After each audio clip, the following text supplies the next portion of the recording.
fire. But let me tell you how this became personal last couple months. This is Philomena. That's my mom. Thank God we named my sister Diane. Now, Diane did call me a couple months ago. Mom was facing a serious medical condition. Now, she has COPD. I joke that the tar from the cigarettes keeps her joints together. Little CHF, and she's fallen a couple times. So, I get the emergency call, come down to Florida. Basically, Mom's going to have surgery or face certain paralysis from the neck down. So, for 2 weeks, I spent in a hospital room, and I've been in healthcare for 25 years. And I wrote in my hospital impact blog a few weeks ago, you don't know jack about patient experience until you've been in the hospital room with my mom 10 to 12 hours a day, facing this surgery, which could have killed her. And so we spent 2 weeks with the neurosurgeon and the pulmonologist. You know, we're warning you, blah, blah, blah. But my mom's a trooper. She's a real trooper. She wanted to have it. She wanted to have a quality of life. And of course, she defied all the odds, which is typical of her. But let me tell you how I compartmentalized my experience. I came down to this, and people ask me, well, tell us about the experience. Neurosurgeon, followed to the ends of the earth. He mechanically fixed my mother. All the limbs were working. This is a mere, 90 years old in September, by the way. Okay? This is great. Hospital experience. Good and bad.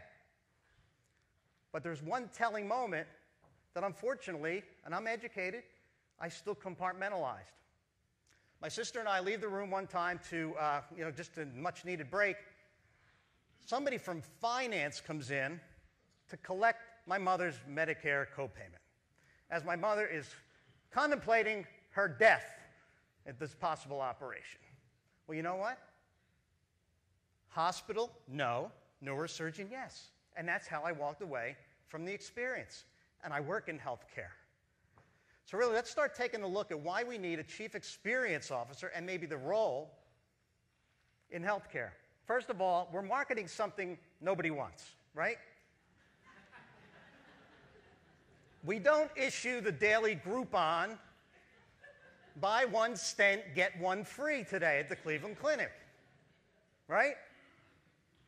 What happens is we inundate the public with all these kinds of messages. We're great. Here's our scores here. Here's our this there.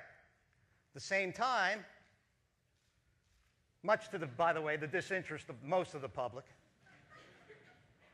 At the same time, people are leaving your organizations with a bullhorn.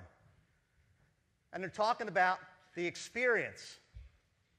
And it's been documented, even your loyalists will talk more about the bad experiences than the good experiences. So again, delayed purchase over time. All these expectations are building up in your head so that when somebody comes into the door, the expectation that they had and the promise better meet the care. And so if I was looking for the first role of a chief experience officer,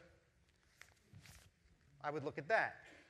Chief Promise Keeper. Yesterday in the social media sessions, Jeff Roars said something, set an expectation and do not hit it, and you're really going to be in trouble. And when I look at some possible roles in this, I really look at a bigger tie from experience management and marketing. You know, a lot of times we look at how we surface patient testimonials in the organization. A lot of times it's happenstance. I think when you're controlling it from a culture that looks at experience, those types of things are going to happen more naturally. When you hire navigators, you hire them for their clinical experience, you hire them in silos. Do you have the consistency of the experience? And I do a lot of work in long-term care, and what's happening is that now your accountable care organization is extending out into long-term care and rehab, and then with telemonitoring, you're going into the home, and so the whole healthcare equation is getting blurred. You need a chief experience officer to look at all that.